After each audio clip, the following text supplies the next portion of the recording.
Nah, jadi di sini saya tuh agak merasa risih, kecewa juga. Ternyata Kristen lama-lama saya perhatikan ya beda-beda tipis sama Sunni gitu. Selalu memakai istilah-istilah Islam seperti itu lalu.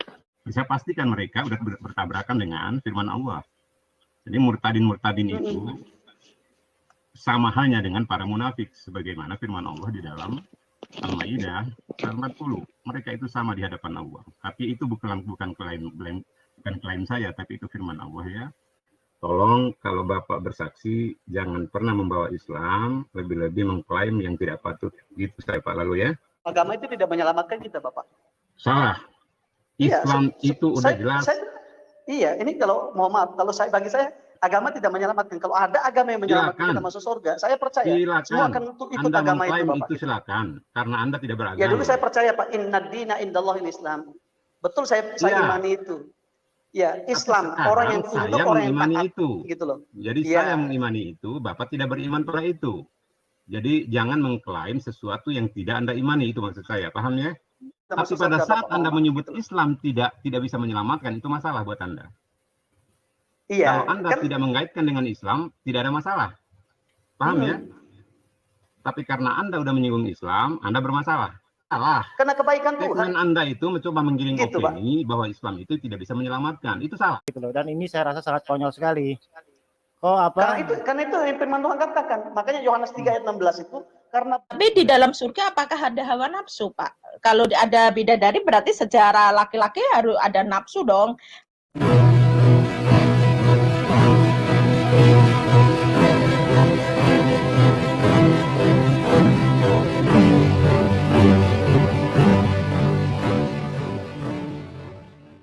Assalamualaikum warahmatullahi wabarakatuh. Alhamdulillahirabbil alamin wassalatu wassalamu ala asyrafil anbiya'i wal mursalin wa ala alihi wasahbihi ajmain amma ba'du. Puji syukur kehadirat Allah Subhanahu wa taala karena kita diberikan waktu dan kesempatan berjumpa kembali melalui channel Salam Satu Akidah. Semoga kita semua dirahmati Allah dan diberi kekuatan serta keteguhan hati di dalam iman Islam untuk terus meningkatkan iman serta ketakwaan kita terhadap Allah Subhanahu wa taala. Baik, saudaraku semuanya, pada kesempatan kali ini saya akan menampilkan video diskusi yaitu antara Murtadin dengan Pak Sahrul dan juga Aditya.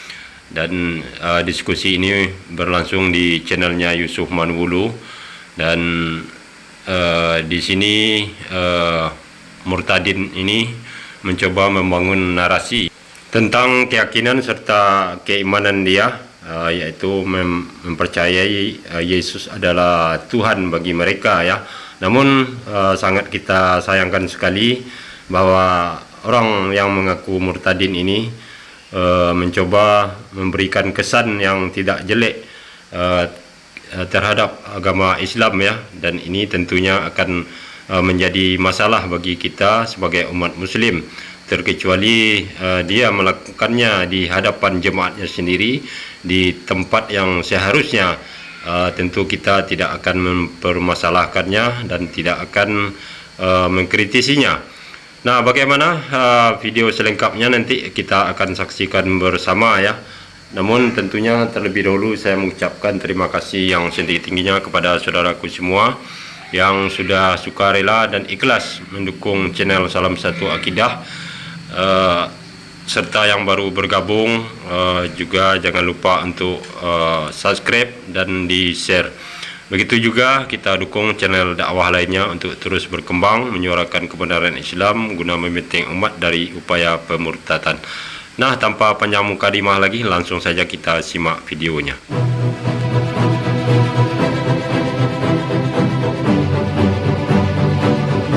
Oke, kita terima dulu ini orang Lombok juga nih, Mas Aditya. Oh, Sumbawa. Sumbawa. Ya. Selamat malam Pak Yusuf. Selamat malam Lalu Pausen. Hey, selamat malam my brother. Oke. Apa kabar? Ya mungkin kabar baik. Mungkin saya sih tidak lama-lama di sini ya. Mungkin sekitar 10 atau berapa menit lah. Saya ingin bertanya sedikit, boleh apa tidak ini? Boleh, saudaraku, boleh. Oh, oke. Kalau saya melihat ya mualaf-mualaf ya yang dari Kristen itu convert ke Islam. Ya kita ambil contoh salah satunya mungkin Yahya Waloni, Ustadz Mazim Ali, dan masih banyak lagi ya. Saya di sini tidak bisa menyebutkan satu-satu loh. Nah, ketika mereka itu dari Kristen pindah ke Islam dan mereka itu meninggalkan semua hal-hal yang berbau kekristenan begitu loh. Ya salah satunya itu misalkan salam gitu kan, kalau dari Kristen kan salum atau selamat siang atau selamat sore segala macam gitu kan. Nah, bahkan juga ada yang bahkan kalau dari sisi atribut juga mereka rata-rata melepaskan gitu loh atribut kekristenan gitu loh, ya kan? Artinya di sini mereka itu sudah tidak memakai lagi simbol-simbol atau istilah-istilah yang dipakai kekristenan gitu loh. Bahkan ada teman saya juga ya yang mualaf itu, ya maaf ini ya, katanya risih gitu loh dengan memakai istilah-istilah yang agama yang lama gitu loh.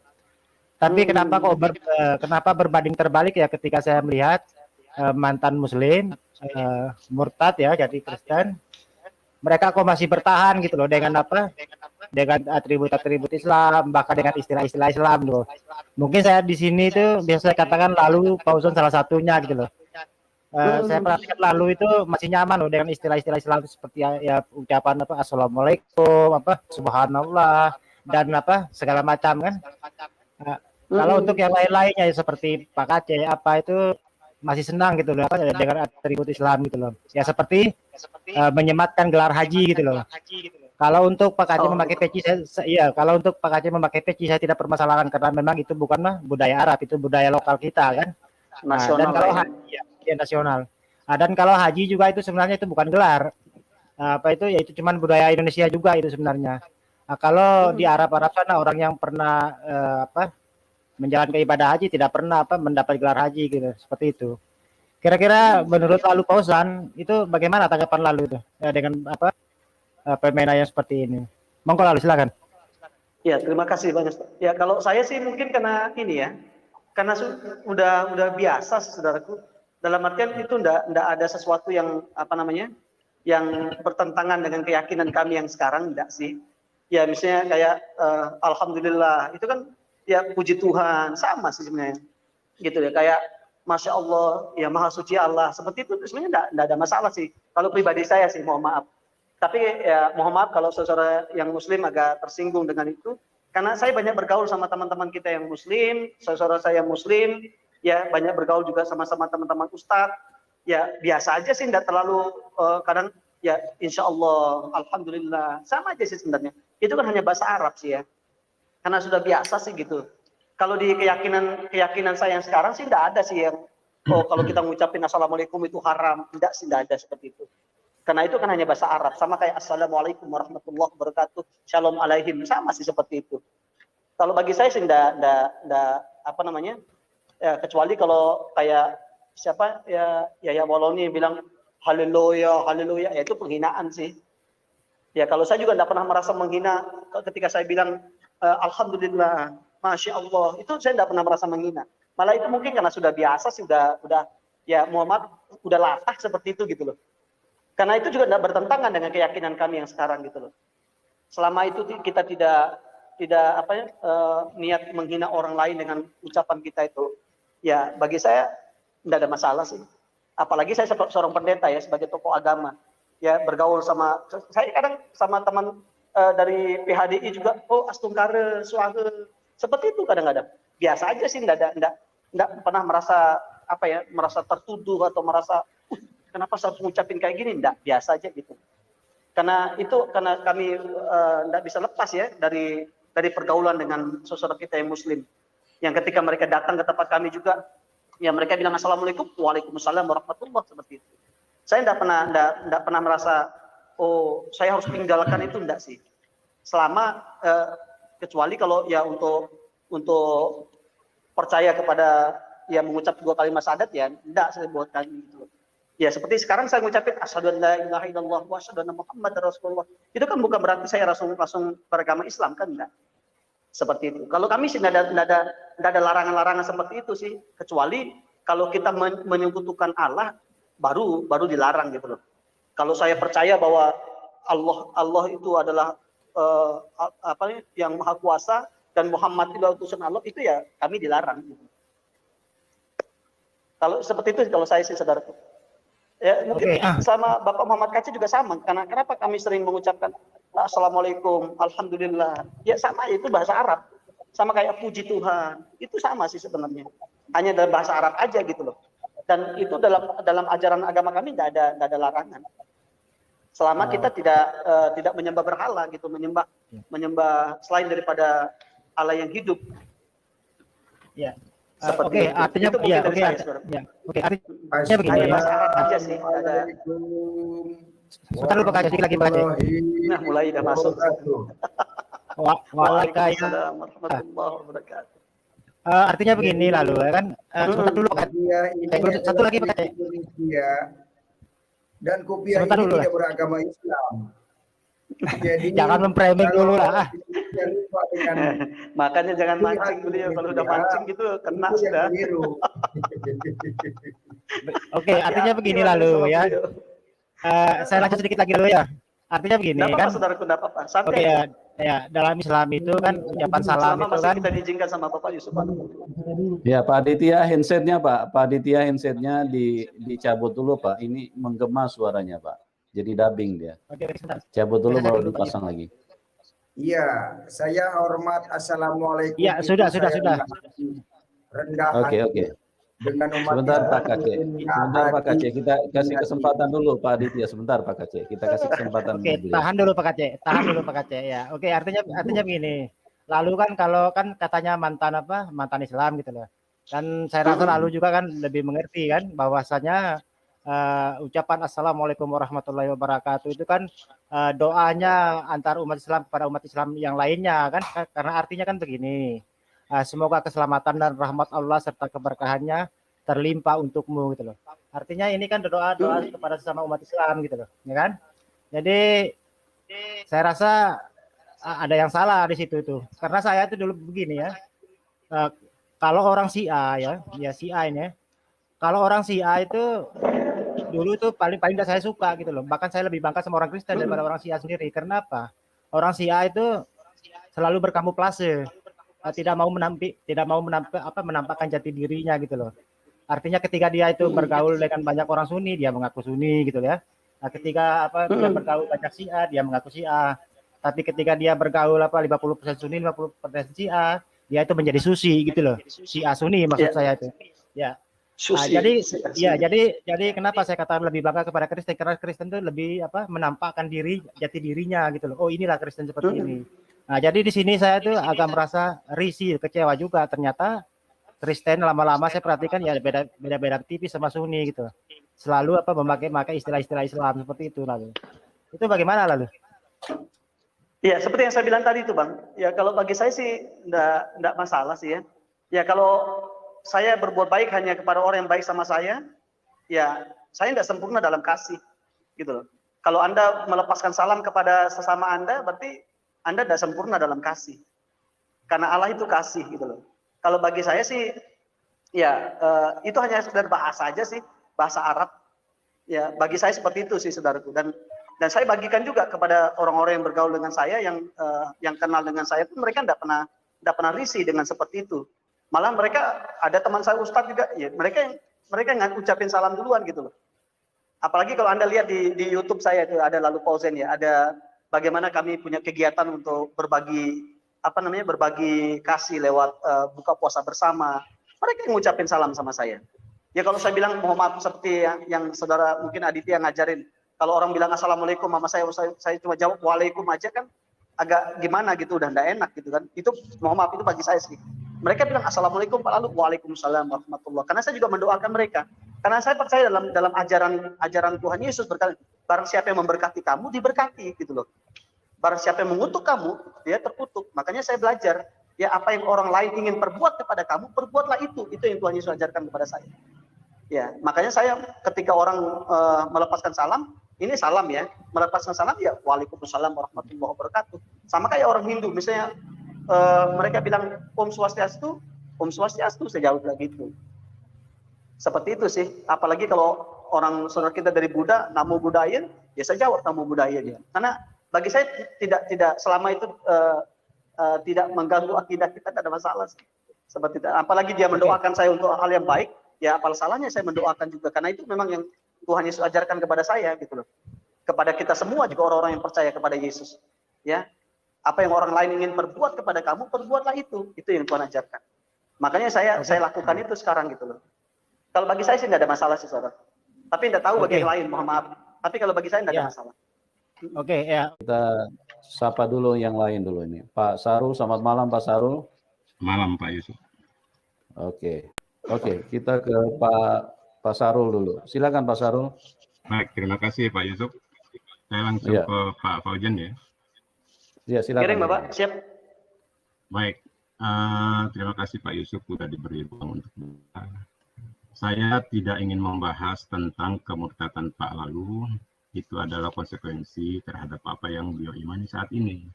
Ya, hanya saja ada beberapa klaim yang menurut saya kurang patut karena terindikasi membuat klaim yang tidak patut kepada Islam. Di kalimat beliau tadi, semua agama tidak menyelamatkan. Kalimat itu tidak ada masalah. Tapi pada saat Anda menjangkau Islam, itu bermasalah. Karena di dalam Islam itu udah jelas seperti apa. Jadi lepas dulu pada itu, tapi Anda jangan mengklaim Islam. Itu yang saya maksud ya. Jadi tidak ada ruang Anda untuk mengklaim agama saya. Itu ya, Pak Lalu ya. Jadi silakan aja Anda membuat satu narasi tentang keimanan Anda yang baru, tentang kemurtaditan Anda, ya. Tapi Bapak tadi menyampaikan foto-foto orang yang berjilbab, Pak Haji berdoa, dan mereka mau mengikuti apa yang diajarkan oleh Bapak tanpa meninggalkan Islam. Yang penting akui Yesus, kan begitu. Saya pastikan mereka sudah bertabrakan dengan firman Allah. Jadi murtadin-murtadin itu sama halnya dengan para munafik, sebagaimana firman Allah di dalam Al-Maidah 40. Mereka itu sama di hadapan Allah. Tapi itu bukan klaim saya, tapi itu firman Allah ya. Justifikasi Allah itu jelas. Kafir dan murtadin itu akan sama-sama dibangkitkan. Tapi itu ruang Anda, bukan saya yang mengklaim itu. Tapi saran saya itu tadi, tolong kalau Bapak bersaksi, jangan pernah membawa Islam, lebih-lebih mengklaim yang tidak patut. Gitu saya Pak Lalu ya. Iya, saya mohon maaf Bapak. Ya, karena ya mungkin Bapak percaya juga bahwa agama itu tidak menyelamatkan kita, Bapak. Salah. Islam itu udah jelas. Iya, ini kalau mohon maaf, kalau bagi saya agama tidak menyelamatkan. Kalau ada agama yang menyelamatkan kita masuk surga, saya percaya semua akan ikut Anda agama itu, Bapak. Itu silakan, karena Anda tidak beragama. Ya dulu saya percaya Pak, inna dina indallahil Islam. Betul, saya imani itu. Ya, Islam, orang yang tunduk, orang yang taat itu. Gitu loh. Jadi saya mengimani itu, Bapak tidak beriman pada itu. Jadi jangan mengklaim sesuatu yang tidak Anda imani, itu maksud saya, paham ya? Iya, cuma saya bagikan Bapak, mohon maaf. Karena tadi saya bilang, ya tidak ada agama yang menyelamatkan kita masuk surga. Tidak ada itu agama tidak yang salah, menyelamatkan kita tapi masuk pada surga. saat Bapak, Anda menyebut Islam tidak bisa menyelamatkan, itu masalah buat Anda. Iya. Kalau Anda tidak mengaitkan dengan Islam, tidak ada masalah. Paham ya? Tapi karena Anda udah menyinggung Islam, Anda bermasalah. Iya, paham makanya ya, Pak, ya? apakah mau agama Islam, agama Kristen, agama Katolik, tidak ada agama yang menyelamatkan kita masuk surga, Bapak. Kita masuk surga itu karena anugerah Tuhan, karena kemurahan itu Tuhan, salah. karena kebaikan Tuhan. Statement Anda itu mencoba menggiring Gitu, opini bahwa Islam itu tidak bisa menyelamatkan. Itu salah. Agama Paham itu nggak, betul, Bapak? Pak. Silakan Sekarang, Anda berasumsi apa jaminan kita tentang kalau kita keimanan Anda. Bapak Jadi mohon gini loh, maaf. Pak. Gini, mohon maaf, Bapak, mohon maaf sekali. Ya, apa jaminan kalau kita beragama satu agama itu pasti selamat? Ya, Bapak baca Al-Baqarah, Al-Imran 185 itu dibaca, Pak. Barang siapa memilih agama di luar Islam, pasti ke neraka, kita mau Pak. edukasi pendengar di sini, Bapak. Kalau Jadi memang di dalam agama itu ada tahu, keselamatan. Justru ini saya sampaikan kepada Bapak, barang siapa memilih agama di luar Islam, pasti ke neraka. Apa bisa baca di Al-Imran 85, Pak? Ya, kalau di kami pun ada keyakinan, biar Bapak Pak, nggak gitu. jauh dengan Islam. Di kami pun ada keyakinan bahwa firman Tuhan berkata dalam Yohanes 3 ayat 16, karena begitu besar kasih Allah akan dunia ini, sehingga ia telah mengaruniakan anaknya yang tunggal, supaya setiap orang yang percaya kepadanya tidak binasa, melainkan beroleh hidup yang kekal, gitu, Bapak. Pak, lalu silakan Anda berkhotbah tentang konsep ketuhanan dan keimanan Anda, itu ruang Anda. Masalah Anda mengklaim narasi bahwa Islam tidak bisa menyelamatkan, sementara di dalam Islam menyelamatkan. Itu masalah Anda. Paham ya Pak ya? Lain kali Oke, Bapak paham, kalau Bapak. membuat Iya. kesaksian, jangan menyinggung agama orang lain. Paham Ya, ya Pak saya ya? tadi statement saya, Bapak, mohon maaf. Tidak ada agama yang menyelamatkan kita masuk surga. Buka kembali, Bapak mengatakan Islam pun tidak bisa menyelamatkan. Buka kembali rekamannya. Saya mendengar Pak itu. Iya, betul. Makanya saya berkata gitu, Bapak. Keselamatan itu anugerah. Dalam Islam pun percaya bahwa keselamatan itu anugerah gitu, Pak.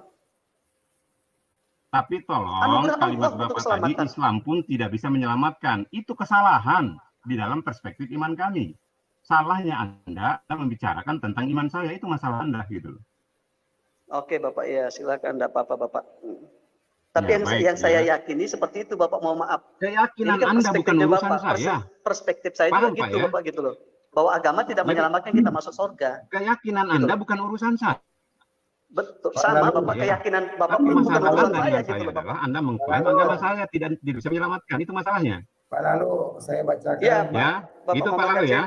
Oke. Baik ya. Terima kasih Pak banyak, Yusuf, Anda. ya terima kasih agar pendengar bisa tercerahkan. Siapapun yang memberikan kesaksian pada channel siapapun agar straight dengan apa yang dia imani tanpa harus menyinggung keyakinan orang lain. Ya, terima kasih Pak Yusuf ya. Sangat baik sekali ya, logis dan sangat tegas apa yang disampaikan oleh Pak Sahrul ya. Dan tentunya kita sangat bersyukur kepada Pak Sahrul sudah bisa hadir secara langsung untuk membantah atau meluruskan narasi yang coba dibangun oleh saudara Lalu yang mengaku murtadin ini ya. Dan tentunya ini menjadi batu sandungan bagi kaum kadal untuk setiap kali melakukan pemahaman keliru terhadap ajaran Islam. Oke, kita lanjut lagi. Pak Yusuf, Makasih, Bapak. Oke, Pak Sahrul. saya akan baca ayatnya. Halo Pak Sahrul. Surah 3 Ali Imran ayat 85 begini bunyinya. Dan barang siapa mencari agama selain Islam, dia tidak akan diterima, bukan masuk neraka, tidak akan diterima. Dan di akhirat dia termasuk orang yang rugi. Nah, persoalannya diterimanya oleh siapa? Begitu ya. Siapa yang mau terima agama di akhirat? Siapa bosnya agama di akhirat? Nggak ada. Karena akhirat nggak butuh agama. Agama itu di dunia untuk kekuasaan. Agama itu di dunia adalah politik. Usaha manusia untuk mencari Tuhan. Cara Ya. Tuhan untuk mencari, ya cara manusia untuk mencari Manusia Tuhan. itu untuk Itu agama. merekrut orang lain agar taat kepada aturannya dia, itu agama. Oke, artinya begini.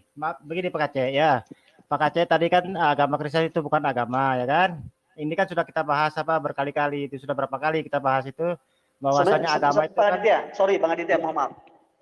Mungkin salah kalau Anda punya Kristen itu bukan agama. Kristen itu bukan hanya sekedar agama. tapi coba di banyak rekam jejaknya Bukan Pak hanya Aceh sekedar di agama. YouTube. Pak Tapi Aceh mengatakan kekristenan itu adalah usaha Tuhan datang untuk mencari dan menyelamatkan kita manusia yang berdosa. Itu usaha Tuhan loh. Karena begitu besar kasih Allah itu loh, kasih Tuhan itu dalam hidup kita. Makanya dia datang ke dunia untuk mencari dan menyelamatkan kita yang berdosa. Karena firman Tuhan sudah berkata, semua orang telah berbuat dosa dan telah kehilangan kemuliaan Allah. Makanya Tuhan datang ke dunia untuk apa? Untuk mencari dan menyelamatkan kita yang berdosa. Karena kita tidak bisa menyelamatkan diri kita sendiri. Mau sebaik apa kita? Mau sehebat apa kita? Perbuatan baik kita itu seperti kain kotor, Alkitab katakan, firman Tuhan katakan. ya Dan itu karena hendaklah kamu sempurna sama seperti Bapamu yang di surga sempurna. Artinya kita ini butuh kasih karunia Tuhan dalam hidup kita gitu loh. Makanya Yesus datang ke dunia, Tuhan Yesus datang ke dunia untuk menyelamatkan kita, untuk memberikan nyawanya, menyerahkan nyawanya, supaya kita yang seharusnya mati di kayu salib, dia rela mati supaya kita diselamatkan. Makanya di salib itu ada pertukaran. Ya seharusnya kita yang dikutuk, dia mau dikutuk supaya kita diberkati. Seharusnya kita yang mati di kayu salib itu karena dosa-dosa dan kesalahan kita, dia mau mati di situ supaya kita memperoleh kehidupan yang kekal bersama dengan Tuhan. Gitu, saudara. Oke, makanya itu bukan hanya sekedar agama. tapi kehidupan Kristus yang dapat kita nyatakan, yang dapat kita bagikan kepada semua orang. Gitu. Ya. Oke, itu ranah teologisnya. Jadi saya tahu tidak mau mendebat apa masalah keyakinan di sini ya, kan seperti itu. Nah, cuman agak aneh aja sih ketika situ mengatakan bahwasanya Tuhan Anda itu mati di kayu salib itu untuk menembus dosa Anda gitu loh. Dan ini saya rasa sangat konyol sekali. Kok apa? Karena itu yang firman Tuhan katakan. Makanya Yohanes 3 ayat 16 itu, karena begitu besar kasih Allah akan dunia ini. Coba saudara, kalau Anda baca di dalam Yohanes, bukan hanya Yohanes 3 ayat 16. Saya bacakan buat Anda lah. Tapi mohon maaf nih, saya tidak ada maksud untuk apa buat Anda saudaraku. Ya, dalam Yohanes 3 ayat yang ke-16. Bahkan di ayat ke-17 berkata begini, sebab Allah mengutus anaknya ke dalam dunia, bukan untuk menghakimi dunia, melainkan untuk menyelamatkannya oleh dia. Ayat 18, barang siapa percaya kepadanya, ia tidak akan dihukum. Barang siapa tidak percaya, ia telah berada di bawah hukuman, sebab ia tidak percaya dalam nama anak tunggal Allah. Kalau Anda tidak percaya kepada Tuhan Yesus sebagai anak Allah yang datang ke dunia, Anda dihukum. Itu udah jelas sekali. Ya, oke. Artinya begini, bagaimana kita mau percaya bahwa Yesus itu datang menebus dosa manusia dengan mati di kayu salib? Nah, Yesus tidak, di dalam ayat Bible itu tidak pernah saya temukan bahwasanya Yesus itu mengajarkan dosa tebusan dan dia akan mati di kayu salib itu untuk menebus dosa manusia. Itu saya belum pernah dapatkan di Bible itu, Ustadz. Itu bagaimana? Ini perkataan Tuhan Yesus sendiri loh. Iya, tapi kan di situ sendiri. Ya, di situ kan cuma dijelaskan hanya menyelamatkan, tapi dia tidak mengatakan kalau dia itu akan mati di kayu salib, ya kan? Dengan teriak Eli Eli kan seperti itu kan, dan dia Karena tidak pernah Taurat, mengatakan. Nah. Karena hukum Taurat kita binasa. Memang makanya dia menyempurnakan. Ketika dia datang ke dunia itu untuk menyempurnakan hukum Taurat. Yang hukum Taurat berkata orang yang berdosa itu mati di kayu salib, terkutuk. Makanya dia rela dikutuk supaya kita dibenarkan, kita diselamatkan gitu loh, Saudara. Oke. Makanya kalau Anda tidak berbicara masalah teologi, salah kalau Anda di sini. Anda masukin ke sini pun karena berbicara masalah teologi tentang ketuhanan. Gitu, kalau Anda mempermasalahkan masalah hukum Taurat harus ganti dengan kematian Yesus di kayu salib. Menurut Anda status hukum Taurat itu sebenarnya apa sih? Apakah sebuah kutukan atau apa gitu? Setahu saya hukum Taurat itu kan hukum yang diturunkan oleh Tuhan gitu loh. Kok bisa berubah jadi hukum kutuk? Ini apa? Ini ujuk-ujuk jadi hukum kutuk ini dari mana ini loh? Pendapat seperti ini gitu loh. Begini. Maksud Anda gimana? Begini Pak Aditya begini. Begini Pak Aditya, saya jelaskan sedikit ya. Hukum Taurat itu firman Tuhan. Hukum Taurat itu adalah sebuah peraturan yang ditetapkan, dituangkan lewat ayat-ayat yang ada di dalam hukum Taurat. Tetapi yang menjadi persoalannya, manusia tidak punya kekuatan untuk hidup sesuai dengan hukum Taurat.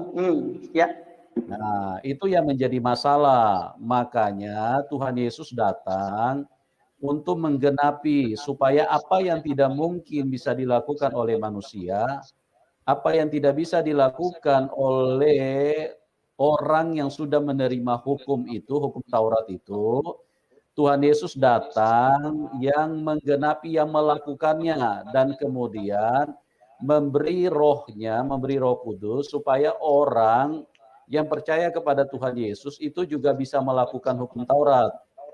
Begitu. Nah, sekarang begini penjelasan selanjutnya.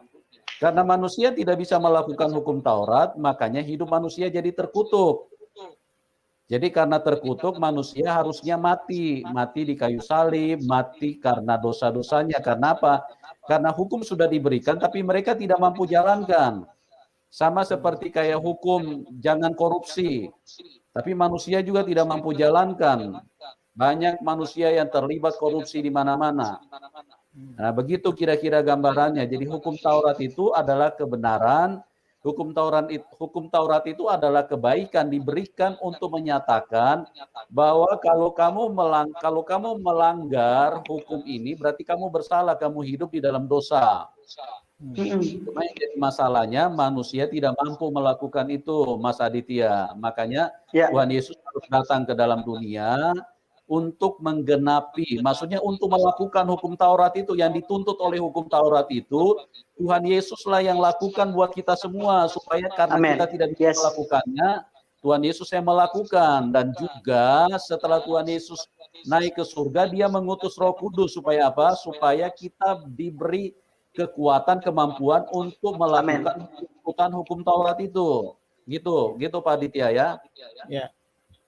Tapi tapi begini juga, tetap pada faktanya di masyarakat Kekristenan itu sendiri, yang walaupun sudah ditebus oleh Yesus dengan cara mati kayu salib, artinya kan menebus dari kutuk hukum Taurat tadi itu kan. Dan ini kan tidak ada, dan di sini kan juga tidak ada jaminan bahwasanya walaupun orang itu sudah ditebus sedemikian dramatisnya ya, kalau saya katakan seperti itu ya. Toh banyak juga yang melanggar gitu loh. Ya kan?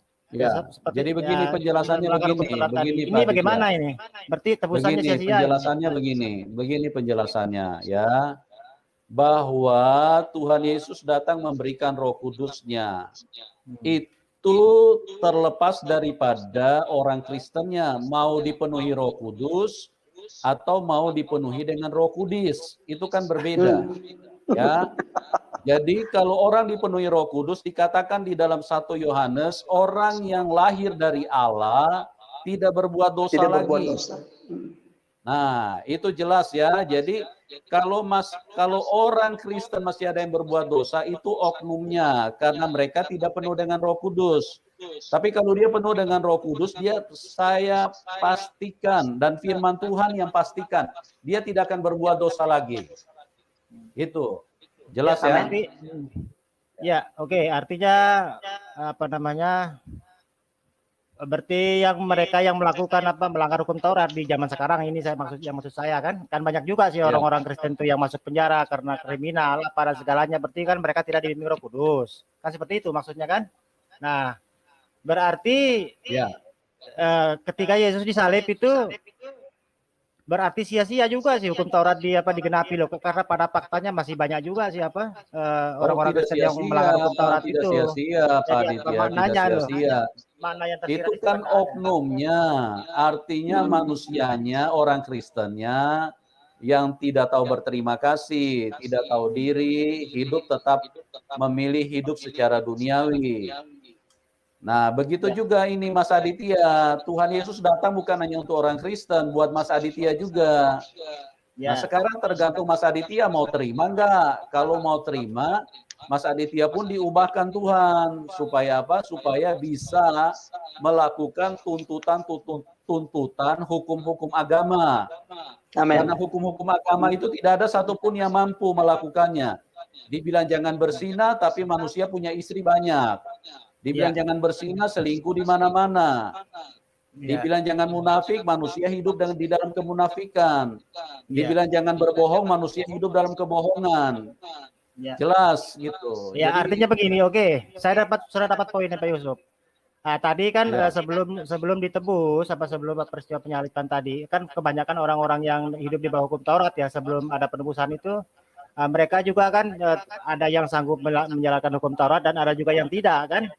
Artinya ada yang tunduk dan ada yang tidak. Sama dengan halnya setelah peristiwa penyaliban Yesus, kasus yang sama terulang juga gitu loh. Ya kan? Artinya di sini itu Roh Kudus itu kepada orang yang sudah percaya itu tidak ada efek kepada iman gitu loh. Karena apa? Apa yang terjadi pada saat hukum Taurat diterapkan sebelum peristiwa penyaliban, masih ada kejadian di masa sekarang ini loh. Artinya kan tidak ada apa? Yang bilang begini Pak Aditya, yang bilang tidak ada efek itu kan Anda. Saya punya hidup diubahkan Tuhan. Pak Lalu punya hidup diubahkan Saya juga punya hidup diubahkan Tuhan. Pak Kace punya hidup diubahkan Tuhan.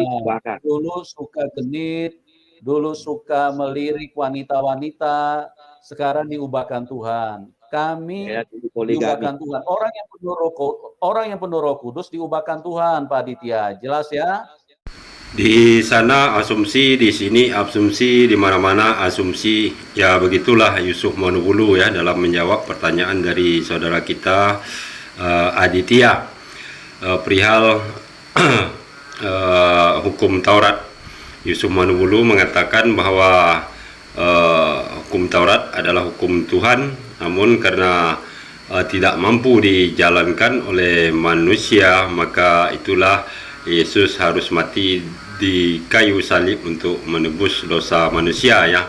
Dan justru pernyataan inilah yang kita sebut asumsi, dan berarti itu bukanlah hukum dari Tuhan yang dimaksudkan oleh Yusuf Manubulu, melainkan hukum yang dibuat oleh manusia ya, sehingga dia tidak mengetahui kemampuan makhluk ciptaannya sendiri. Tetapi kalau hukum yang berasal dari Tuhan, tentu Tuhan lebih tahu bahwa sebenarnya hakikatnya makhluk ciptaannya mampu untuk melaksanakan apa yang sudah diperintahkan ya. Tetapi karena memang keimanan mereka tidak sah kalau tidak mengatakan bahwa Yesus itu harus mati untuk menebus dosa, maka itulah dalih dan asumsi yang dicari oleh Yusuf Manubulu untuk membenarkan keimanannya sendiri ya. Kemudian juga dia berbicara masalah ruh ketika Aditya menanyakan umat Kristen kalau memang sudah ditebus dosanya, tetapi kenyataannya atau realitanya banyak juga umat Kristen yang tersangkut masalah hukum-hukum ya, atau melanggar peraturan. Nah, kemudian dia berdalih bahwa itu tidak diinggapi oleh Roh Kudus. Nah, disinilah ketidakpahaman Yusuf Manubulu ya dalam memahami tentang roh itu sendiri, bahwa roh itu adalah diperuntukkan untuk seluruh makhluk hidup ciptaan Allah Subhanahu wa taala ya. Yang namanya makhluk hidup sudah pasti diberikan yang namanya roh sebagai sumber kehidupan untuk makhluk itu sendiri. Seperti halnya Yesus itu sendiri ya diberikan roh. Kemudian kita juga diberikan roh, Nabi Muhammad juga diberikan roh, Nabi Ibrahim, Nabi Musa, Nabi Yakub, dan lain-lainnya. Semua makhluk itu diberikan roh. Adapun perbuatan atau kelakuan manusia yang menyalahi norma-norma kehidupan ataupun hukum Allah itu sendiri, itu pada dasarnya tetap hakikat dari Allah Subhanahu wa taala. Jadi kalau manusia memandang itu suatu kesalahan Tuhan, maka itu perlu dipertanyakan pikiran manusia tersebut. Karena apa? Karena memang manusia hanya menilai dari sudut sisi kemanusiaan mereka, tetapi tidak mengerti tentang hakikat Allah Subhanahu wa taala itu sendiri. Oke, kita lanjut. Oke, Pak Adit. Selamat malam, Pak Adit. Ya, Mbak. Bagaimana, Mbak? Oke, ini aku mau nanya ini. Tadi yang terkait dengan Al Imran ayat 85 ya. Gitu. Tadi saat aku mendengar penjelasan Pak Sarul nih, gue sebenarnya tadi saya mau menanyakan gitu. Nah, yang dimaksud dengan Al Imran ayat 85 ini itu kan kalau melalui Islam lah masuk surga gitu ya Pak Adit ya? Betul. Nah, saya mau menanyakan, surga di dalam Islam itu seperti apa, Pak? Maksudnya kita di sini berbagi aja, Pak, gitu. Sama-sama kita mencari kebenaran, gitu ya, Pak ya, bukan pembenaran ya, Pak ya. Oke, boleh dijelaskan dulu, Pak, surga di dalam Islam itu seperti apa, gitu. Silakan, Pak Adit. Oke, memang ada di ayat apa itu? Saya lupa tepat di ayat berapa ya, yang ayat bidadari itu kan, yang sering diungkap-ungkapkan sering dipertanyakan oleh orang Kristen kan, bahwasanya orang Islam itu akan dapat bidadari kan, itu jelas ayatnya ada kan. Oh, berarti sebentar dulu Mbak, sebentar dulu. Oke, silakan Pak Adit, maaf. Ya, cuman begini, yang perlu diketahui dulu itu menurut Mbak Deborah, apakah di dunia ini kita tidak bicara di akhirat ya, apakah di dunia ini Mbak Deborah itu pernah bertemu bidadari apa belum Mbak Deborah? Sudah pernah bertemu apa belum itu bidadari? Oh, kalau di dalam dunia ini di mata suami saya ini bidadari di dalam rumahnya, Pak, bidadari hidupnya gitu. Jadi saya merasa bidadari dong bagi suami saya gitu loh, Pak. Nah, sekarang saya mau menanyakan di dalam surga di dalam Islam itu seperti apa gitu. Ya, oke. I think gini, Mbak, maka saya jelaskan tadi.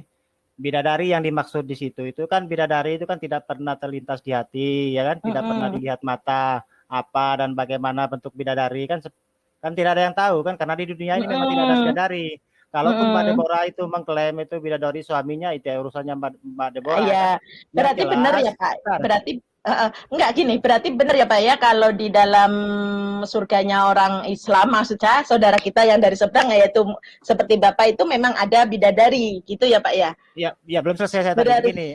Ya, yang kan sudah saya katakan di bahwasanya bidadari tadi kan tidak pernah terlintasi hati, tidak pernah lihat di mata kan apa dan bagaimana bentuk bidadari kan ada yang tahu. Yang jelas bidadari itu menggambarkan kesenangan, Mbak. Kesenangan dalam surga gitu. Karena gitu. karena memang bidadari tidak ada, Mbak, kan seperti itu. Itu kesenangan gitu loh dijanjikan. Gitu. Tapi di dalam surga apakah ada hawa nafsu, Pak? Kalau ada bidadari berarti secara laki-laki harus ada nafsu dong. Apakah di dalam surga itu ada hawa nafsu, Pak? Ya, yang namanya kesenangan ya pasti ada semua loh, bukan hawa nafsu semuanya. Berarti di dalam surga ada hawa nafsu. Oke, terima kasih. Nah, satu lagi Pak. Nah, gimana sih caranya masuk surga? Apakah melalui amal ibadah atau bagaimana, Pak? Kalau dalam Islam itu jelas keselamatan itu ya seperti Pak Kaci katakan tadi kan, Pak Kaci kan selalu diulang pertanyaannya bahwasanya Nabi Muhammad itu tidak menyelamatkan.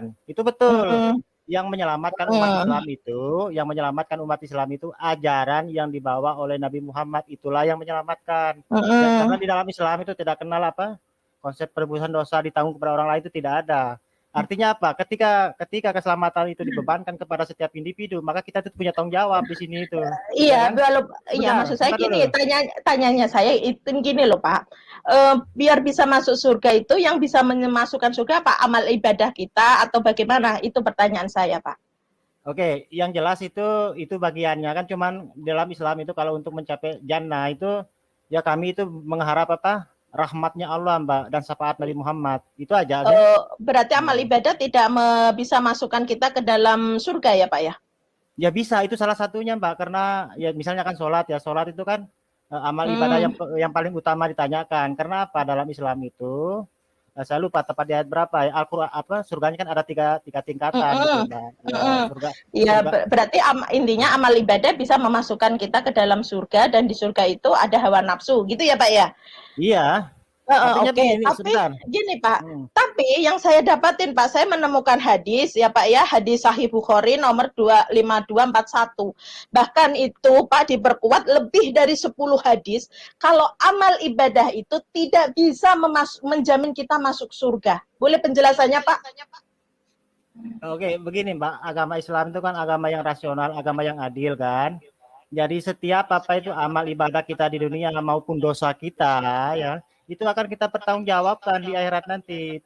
Ya, kalau kita pernah berdosa di dunia, menzolimi orang lain, tidak pernah memperhatikan orang miskin, tidak pernah memperhatikan janda-janda tua, dan kita hidup itu seenak EDW jadi wong Jawa ya, itu akan kita pertanggungjawabkan.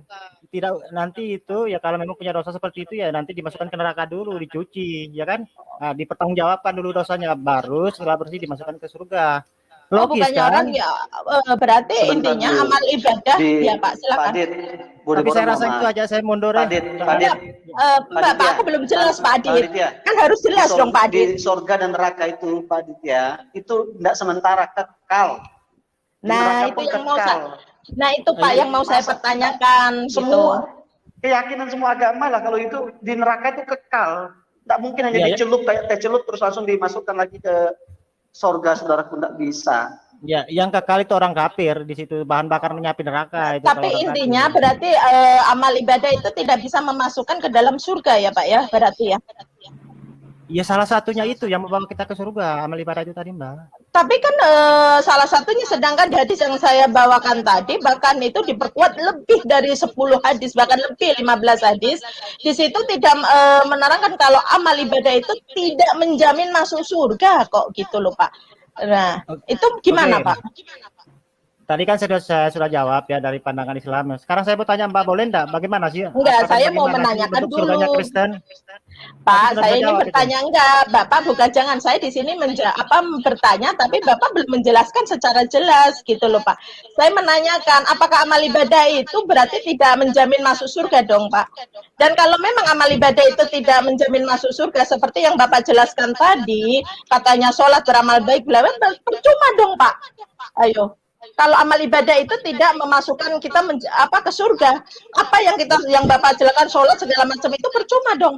Untuk Oke, apa begini, kalau Mbak. memang tidak memasukkan Nah. diri ke surga gitu loh, Pak. Oke, maka saya kasih tahu ya, ini terakhir ya, habis ini saya mundur ya. Makanya situ dengar apa yang dikatakan Pak Aceh itu, mendirikan sholat itu apa? Pada hakikatnya apa? Ya salah satunya itu mendirikan tiang agama, katanya Pak Aceh kan. Nah, terus yang keduanya sholat itu apa? Untuk mengingat Allah. Yang ketiganya apa? Menghindari manusia dari perbuatan keji dan mungkar, ya kan? Ini ayat Dan yang keempat, menghindari manusia dari perbuatan berkeluh kesah. Oke, saya mundur ya. Nah, saudaraku semuanya, satu pertanyaan yang sangat lucu bagi kita umat muslim ya, dan sekaligus itu pertanyaan dari seorang ibu yang membuktikan bahwa dia memang tidak bisa membedakan mana kehidupan dunia dan mana kekuasaan Allah Subhanahu wa taala, karena mempertanyakan sesuatu yang belum pernah seorang manusia pun yang pernah pergi ke surga ya, dan tidak tahu di mana alamat dan tempatnya, tetapi dia mempertanyakan seperti apa. Nah, inilah suatu kebodohan sebenarnya yang ditunjukkan oleh ibu yang bertanya kepada saudara Aditya ya. Kemudian yang kedua, tadi si saudara Lalu ya mengatakan kepada Aditya bahwa orang di neraka tersebut kekal dan tidak ada dan tidak mungkin atau mustahil dicelup-celup dan kemudian diangkat kembali ke surga. Nah, ini saya rasa suatu pernyataan yang sekaligus menampar keimanannya sendiri ya, karena dia sendiri mengatakan bahwa Tuhannya sendiri harus mati untuk menebus dosa manusia, dan ini adalah sesuatu yang lebih mustahil lagi dan tidak mungkin ya, yang namanya Tuhan harus mati untuk makhluk ciptaannya sendiri. Dan kalau soal di neraka, seluruh umat manusia pasti menentang neraka, itu memang benar adanya, ada di dalam Al-Quran ya, tetapi makna mendatangi itu tidak bisa dipastikan masuk secara keseluruhan. Jadi ini harus dipahami dan dibedakan ya, saudara-saudara Kristen. Kemudian ibu ini kembali mempertanyakan tentang hadis, bahwa ada di 10 hadis yang mengatakan bahwa amal ibadah itu tidak menjamin seseorang masuk ke dalam surganya Allah. Dan saya rasa jawabannya sudah diberikan oleh saudara Aditya secara garis besarnya ya, atau secara keseluruhan. Namun apa yang dikutipnya dari hadis oleh ibu tadi itu memang benar adanya dan tidak ada salahnya tentang apa yang diterangkan oleh hadis tersebut, bahwa memang amal ibadah itu adalah perintah dari Allah Subhanahu wa taala, dan itu merupakan suatu sarana untuk manusia menuju kepada keridaan Allah itu sendiri. Nah, yang perlu diketahui oleh ibu tadi yang bertanya kepada saudara Aditya ya, perihal hadis yang mengatakan demikian, itu perlu kita pahami bahwa seluruh ibadah yang dikerjakan, yang dilaksanakan, yang sudah diperintahkan oleh Allah Subhanahu wa taala, tentu yang mengerjakan adalah manusia ya, dan manusia itu harus kita pahami mempunyai karakter dan watak masing-masing ya, dan itu akan berpengaruh kepada kegiatan ibadah yang mereka kerjakan. Nah, ada orang yang melakukan ibadah itu hanya sebagai sarana spiritual, seremonial saja, tidak memperuntukkan amal ibadah yang dikerjakan itu hanya untuk memohon dan meminta, mengharapkan keridhaan Allah Subhanahu wa taala. Nah, itulah yang dimaksudkan oleh hadis tersebut ya. Karena walaupun orang tersebut kalau kita lihat rajin dalam melaksanakan ibadah, tetapi di dalam hatinya ketika dia mengerjakan amal ibadah tersebut menginginkan imbalan, tidak dari Allah, suatu contoh ingin dilihat teman-teman atau ingin dilihat keluarga dan orang banyak, maka itulah amal-amal ibadah yang tidak membawa dampak terhadap orang tersebut. Jadi itulah pemahaman tentang hadis yang ditanyakan Ibu barusan ya. Nah, jadi ibadah yang seperti apa yang diridhoi oleh Allah Subhanahu wa taala? Tentunya segala amal ibadah yang kita kerjakan dengan keikhlasan, dengan kesungguhan, dan semata-mata hanya mengharapkan ridho dari Allah Subhanahu wa taala tanpa mengharapkan pujian, sanjungan, dan mengharapkan hormat dari orang lain ya terhadap apa yang dikerjakan.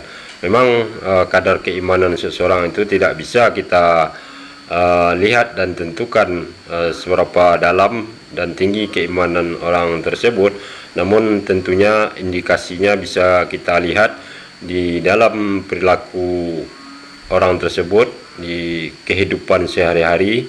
Tentu akan menunjukkan suatu sikap yang selalu tawadu ya, dan juga merendahkan diri serta peduli terhadap sesama ya manusia di lingkungannya, dan juga peduli kepada anak yatim, orang fakir miskin, orang-orang jumbo, dan masalah-masalah sosial yang lainnya. Nah, itu dikerjakan hanya semata-mata untuk mendapatkan ridho dari Allah ya, bukannya ingin dilihat atau dipuji oleh orang. Nah, ini tentu bisa kita lihat indikasinya seperti itu. Cuma letak keimanan tersebut di dalam hati, maka kita tidak akan mampu mengukur berapa dalam dan tingginya keimanan orang tersebut. Yang mengetahui secara pasti tentunya hanya orang tersebut bersama dengan Allah Subhanahu wa taala. Nah, demikianlah saudaraku semuanya. Mudah-mudahan video ini bermanfaat. Akhir kalam, tidak ada gading yang tidak retak. Kalau ada kesalahan itu murni dari saya. Kebenaran hakiki milik Allah Subhanahu wa taala. Terima kasih. Assalamualaikum warahmatullahi wabarakatuh.